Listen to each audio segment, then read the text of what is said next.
Yeah, so hello, I'm Ben Hong from RISC-V. I'll be staying, I worked here for like around 3 months, actually 2 months, a bit more. So my job is to like port the lightweight protocol, the open source VPN protocol to RISC-V. So this is my journey. From a software developer perspective, like I know nothing about hardware, like little about like hardware, but I am successfully ported it. So I will sharing my journey. So how CPU talks? So basically, many software developers, they don't understand like CPU actually still have their own languages. So we call them ISA, right? We have like the traditional one, like 86, ARM, and now we got like the RISC-V. So I skip for this for a bit, because yeah. So RISC-V is basically like open source ISA. It's a free open source and modular alternative to 86 and ARM. Let's skip this for a while. It's running out of time. Yeah. So first of all, yeah, it have like permissive license. This basically, I think this is very important in a business perspective. Because of this permissive license, business can actually make RISC-V cores without much license fee. It reduces the cost, and it's very benefiting to most businesses wanting to make their own cores. Secondly, it's modular. So it basically, if you have some specific use case, for example, hardware acceleration or like matrix multiplications, you can implement your own ISA and tell a vendor to just make the cores for you. And because this is a RISC structure, so it's very simple to make the silicon as well. You only have like less than 50 instructions compared to like 86, like 86, which have like 1,000 instructions, which is so difficult to make. Yeah, and lastly, it's open source. So I come from the software stack. I'm a software developer. So basically, I guess most software developers cares is the adoption, like how easy it is to build business applications on top of this stack. They don't care about like what microarchitecture you use. Like how can I as a business owner make this work? And I think like most hardware developers, they forgot about this. Like we need to start at the very bottom and go up in the stack to make the adoption really fast. So where are we now? There's growing support for RISC-V. So basically at the bottom, we have like the QEMU emulator, the containerizations, and all these are well supported by now. And now we got like operating system like Debian or Ubuntu. They're all here as well. And now we got to the upper part. Basically, this is the language support, the compiler supports, the runtime supports. These are all the lacking right now. I think we should be working at this level right now. Also like the Docker as well, because Docker now there's a lot of like, there aren't many RISC-V Linux, RISC-V Docker images. It's going to cause problem later. So I'm going to share my experience, like short 2 months experience with porting to RISC-V. So basically, if you're writing a Rust project, good, like you're in luck because it's very easy to port to RISC-V. Use as the argument, 99% of the time it works. Except if you depends on some weird like inline assembly, then you might need more effort to rewrite the assembly. The good part, another good part is there's growing communities. So if you go to GitHub and you're going to find so many people talking about RISC-V. I see RISC-V support on like discussion on like Node.js, Deno, a lot of, even Tauri have one. So you're basically in luck. And lastly, you can always build your applications if you cannot find official builds. Build from source. It should just work. So, but it's not all rainbows and sunshines, right? We also like have a lot of other problems. For example, like the first one is a lack of available RISC-V Docker images. So any serious project will have like CI/CD of some kind, right? Some kind of automated testing, some kind of containerizations. Without Docker images, it's really hard to justify this to a business owner. Like, why should we like move to RISC-V when there's no clear benefits? But it's so hard to do because I have to like rewrite all Docker files. I have to rebuild all the Docker images. It doesn't make sense as a business owner. So I think we have, if we want to like adopt RISC-V in the future, we need to solve this part first. And lastly, and secondly, there's basically no remote debugging tools.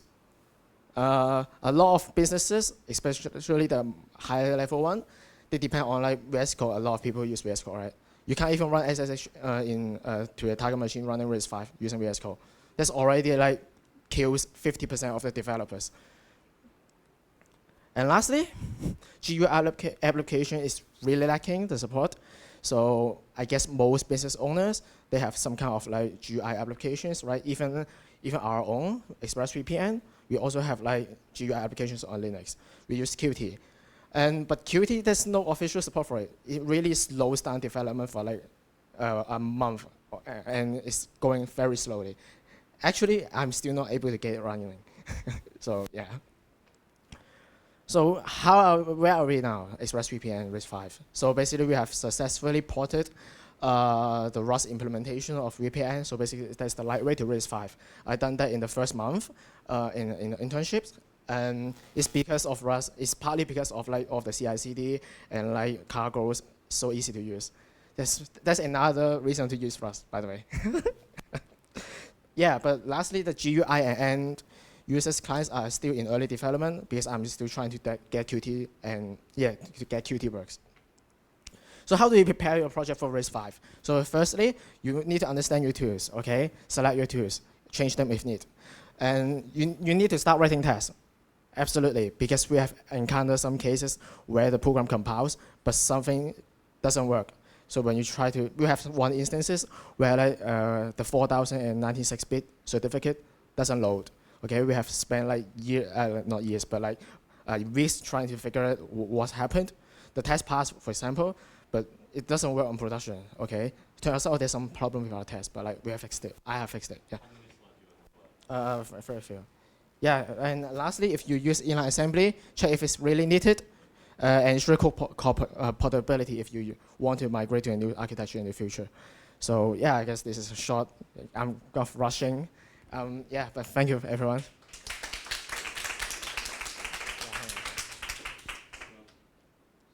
I guess next one is Jonathan, but is there any questions you'd like to be addressed for the ExpressVPN? No? Okay, Jonathan, it's your turn. Thank you. Thank you.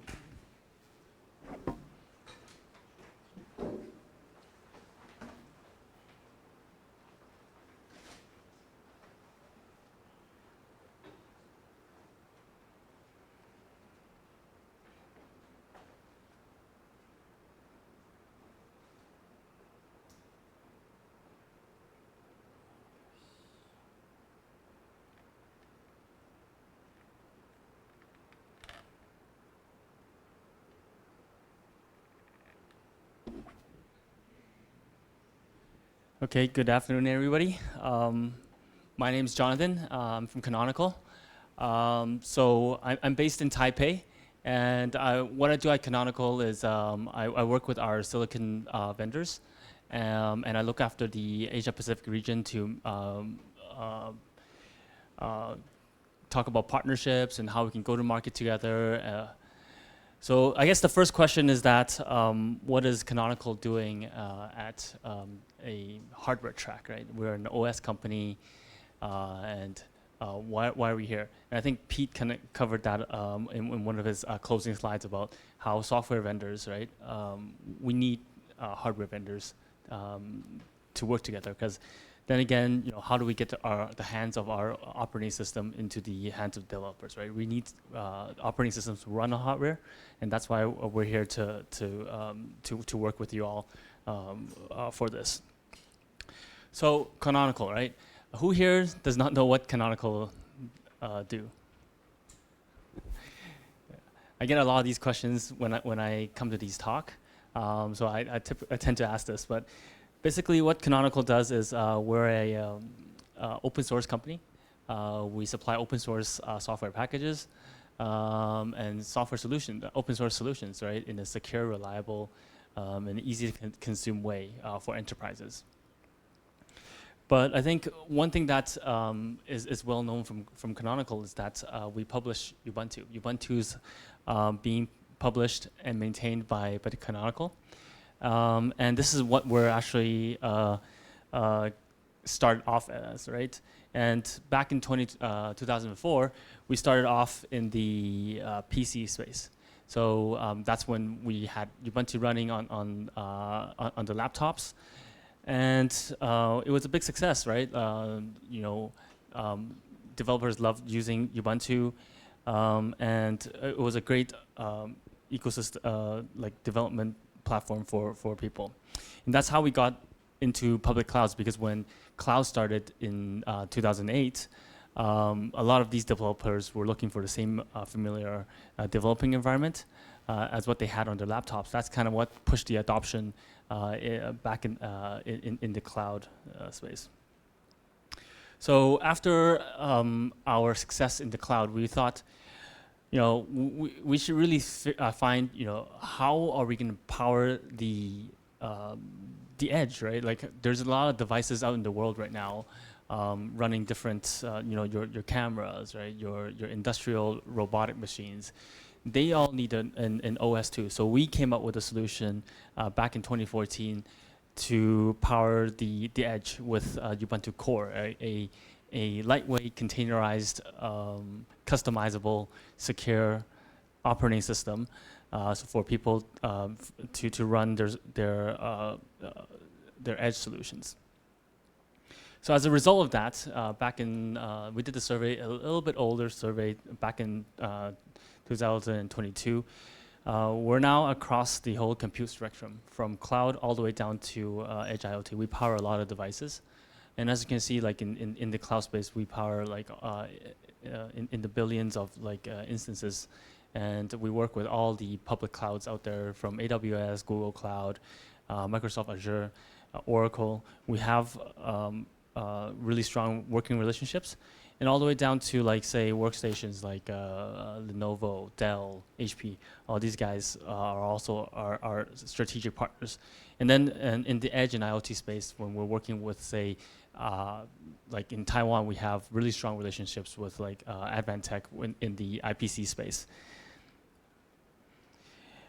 But we're always talking about Ubuntu, right? But honestly, like Canonical is more than just Ubuntu. We have a lot of solutions on top of Ubuntu that we work with. Like we have system management where we own we have our own proprietary solution called Landscape, where you could remote monitor your device. You could send updates to it.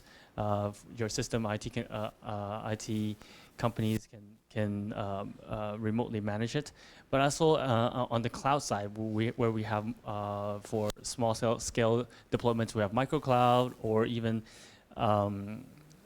larger scale deployments for data centers. We have OpenStack and also Kubernetes. So these are something that we also are very strong in, and these are something that we also provide maintenance and support, and we try to provide security around that. And then we also work with a lot of different partners out in the ecosystem to make sure that Ubuntu is the preferred platform to develop on, right? And this is like taken from the example of like AI, where we work with different developers from both the cloud down to the hardware, and also from different industries, different verticals that also leverage Canonical as a key open source supplier. So what does Canonical do on RISC-V? We're actually a large player in RISC-V. And our journey began about 4 or 5 years ago, where we started making Ubuntu available on the first few RISC-V platforms.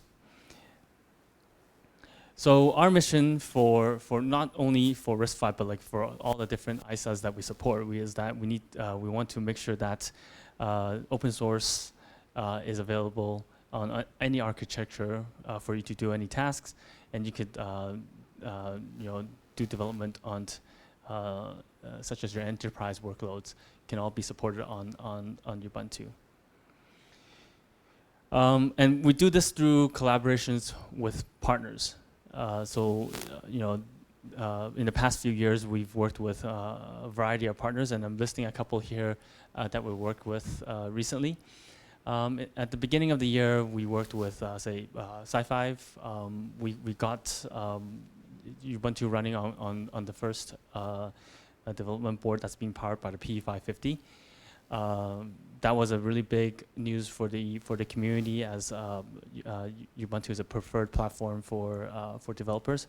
But also we worked with companies like Ventana to enable like high performance computing on their systems, right? And then with deep computing, well, we've been good partners with them for the past few years. And then this year we've launched, we helped them launch a new laptop, the DC Roma, with the SWIN computing chips. And then also back in May, during the RISC-V summit in Paris, we also worked with SWIN to enable their EIC 77 series, a new chip that they have. And then we demoed how the DeepSeek is running well on the platform as well.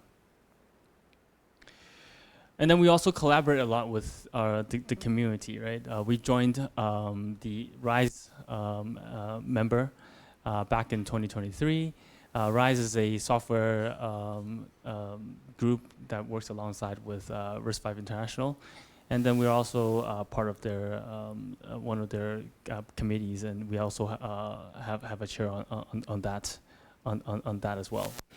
And we're also very prevalent in the different summits. All the big summits we also try to take part in.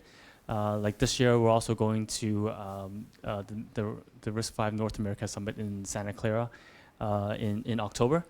And then we've also participated in both the Paris Summit and then recently, last month, in the Shanghai Summit. It was actually one of the first summits that we went to in China, and we got really good,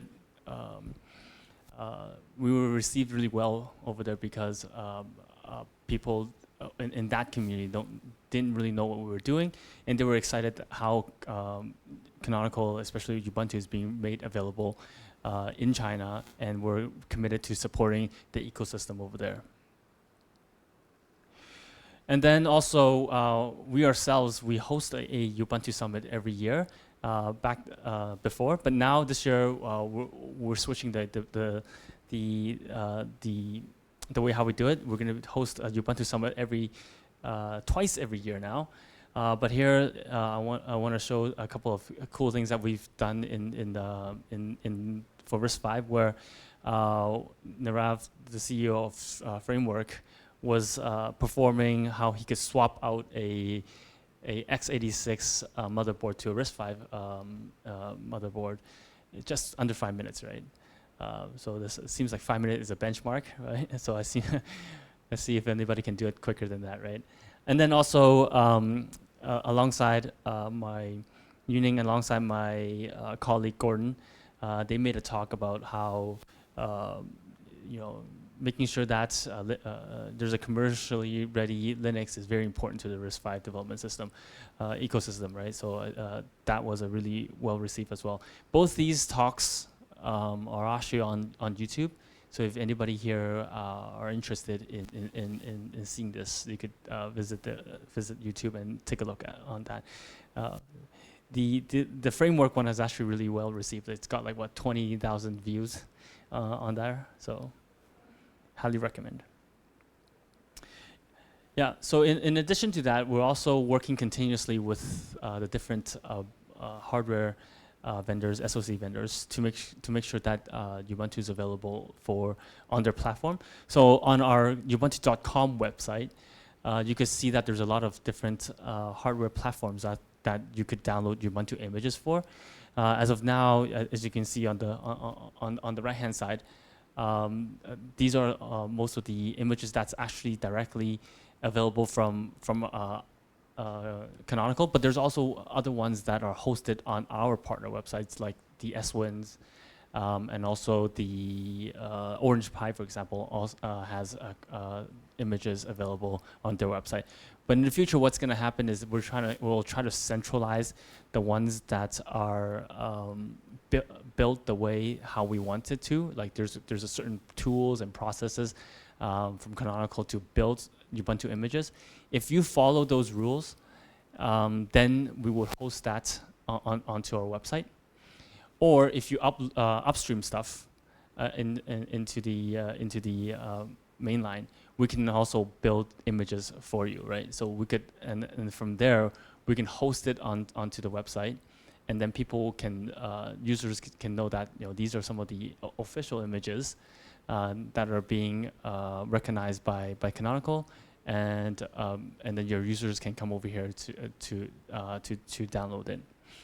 But I think over here, what I want to also say is that we're also looking out to make sure that Ubuntu is available to as many of the developers as possible on RISC-V. So if you know of any platforms, or if you yourself are developing something and you want to on your platform, please feel free to reach out. We're always looking to work with more people. We want more people to use the operating system, and we're here to support this. We could host your image. We can also make PRs like what you see on the other side, where we help Swin and back then Orange Pi to promote their platforms, that you know, Ubuntu is being the preferred operating system available on the platform. So do reach out if you know of anybody that needs this.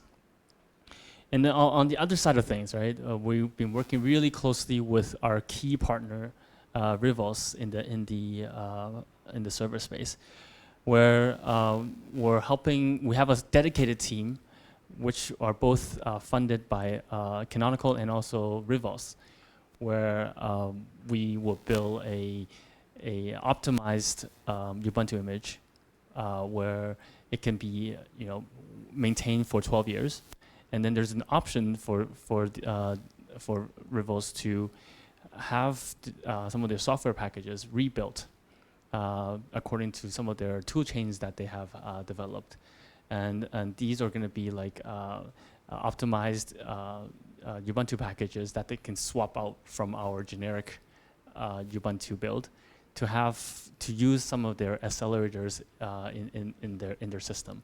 So in the end, what's going to happen is it's going to be a like super optimized Ubuntu image where there's these packages that's specifically developed for Rivos to be available on here. And this is something that we do in collaboration with them over here. And then through this collaboration, we're also working towards supporting RVA23 because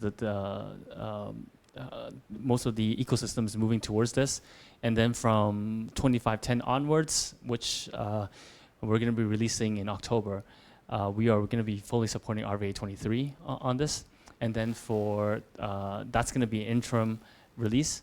And then by 2604, which is going to be a long-term release, that's when we're going to have like a 10 to 12 year support for RVA23 on this. And then whatever that is not RVA23 can remain on our LTS version 2404 that we are currently we will be supporting until 2036. Yep. So that's what we're doing here, and we're going to be making a release on our RVA23 strategy and how everything fits in the ecosystem very soon about that. So stay tuned. We'll be publishing that very soon. And that's it for my talk. It's quite fast, so I'll take any questions that the audience may have.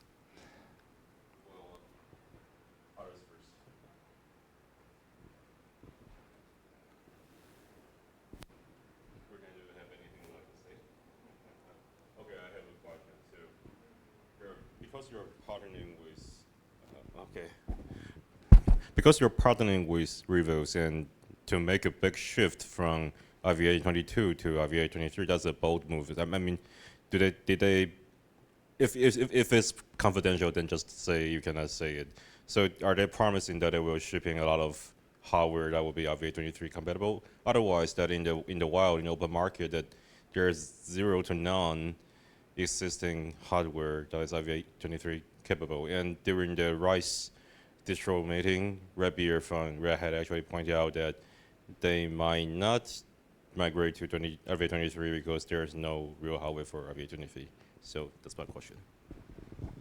Yeah. So I think we get a lot of these questions, But I think from Canonical's perspective, right, we do want to push forward the technology, right? Like obviously now there's no hardware available yet, but we do see that there's going to be companies coming with the hardware.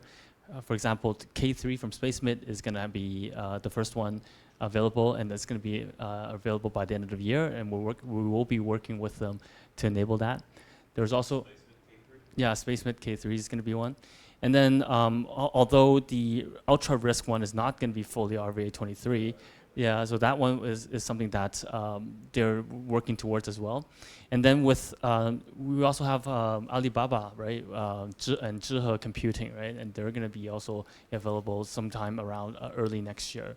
So we see like the market moving that way, and we want to be able to support some of these people that are trying to meet some of the RVA standards that are being, pushed forward by RISC-V International. But at the same time, we do understand that there are still going to be a lot of hardware vendors that are not yet following RVA23 yet. And we have a solution for that, right? Because on 2404, it's long-term support. It's supported until 2036. So we're not abandoning the older RVAs. It's just that we prefer to have them be maintained on an older version, and we can target newer versions with the newer releases. From my understanding, it's a little bit like the good old ARM HF and ARM EL. Back then the ARM HF have the VFP and those fancy ass neon and stuff like that. So many distros such as Debian, they have like 3 or 2 ABI variants. For ARM HF, you can toggle it with the newer ARM V7. And for the older ones, ARM V5 or V6, you need to use ARM EL. And that's a big division that cannot be resolved now, even to nowadays, that for distros like Arch ARM, they need to divide the build procedures and stuff like that into 2 sets of the CIs and things like that. So I'm not sure whether Canonical is prepared for it, but if that's the case, then we will do it. So I'm just curious about your point of view, and thank you for explaining it to me. I'm sure we'll have a more comprehensive explanation on that, I would say. But I think Just let time do its job. yeah, exactly. Any other questions from the audience? Yeah, I see we have many RISC-V vendor you supported in your slides, and one question I want to ask about, I see Alibaba, T-Head, or some Ventana, some other vendors. I believe they have their own customized instructions for maybe for performance enhancement or some other things. What is your strategy to support different CPU vendors to optimize for their Ubuntu build, or they still use the same Ubuntu build for every different CPU? May I say a couple of words about it? Because actually we come to Gordon saying we're asking the same question, and we actually want to have the bootstrap flow for Ubuntu so we can recompile the whole world with our custom extension to gain the performance, but that idea seems to be shut down. So I have the same question from Green Time as well. Yeah, we actually get a lot of questions. That's what we're doing with Rivos right now, right? So at the generic Ubuntu, right, we would build for standard RVA23, right? Anything that's listed as mandatory from RISC-V International, we build our archive based on those extensions. And then there's optional extensions from, say, Sci-Fi or from other people. Then this is where we have a strategic partnership, like what we do with Rivos. We have a team where we would take these extensions, whatever you do on your GCCs or LLVMs, right? We would you tell us whichever packages you need to rebuild.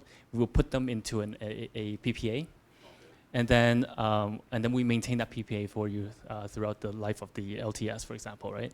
And then and then during runtime, we will detect your hardware, and then if it's like Sci-Fi hardware or Andes hardware, then it gets swapped out, right? Whatever packages that you need to be swapped out, then that's what we do, and then it works pretty well for now, at least. Is that there's some stuff that you don't want to probably be public right now. Like at least for Rivals, they don't want anything to be some of their proprietary stuff to be public, so it gets locked up, and then we take care of it that way as well. It's easier for them to control some of the access. Do you have any? So even the tool chain, they have a specific tool chain for their own. Then you would maintain it in your private repo. Okay. Yeah, so they have their own specific patches from their tool chains, and then what happens is like there's a list of packages that they need us to rebuild with their tool chains. So and then we just help them rebuild it, and then we maintain it on a private repo. Yeah. So my question is that because for all right, let me rephrase that.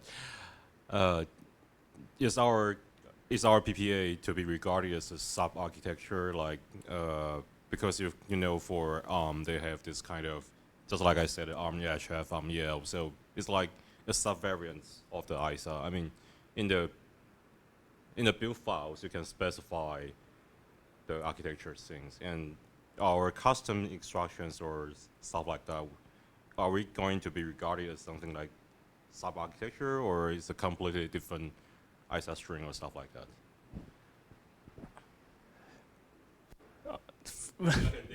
Yeah, I mean, it's a little bit too deep for me. Maybe I need to have an engineer talk. But then again, like I think the whole concept around here is that generic Ubuntu, we don't want to be we don't want we don't want to be biased towards who we want to make sure that it's generic as possible. There will be situations where people that are like say a very low cost RISC-V vendor that does not have any optional extensions that just want to use Ubuntu.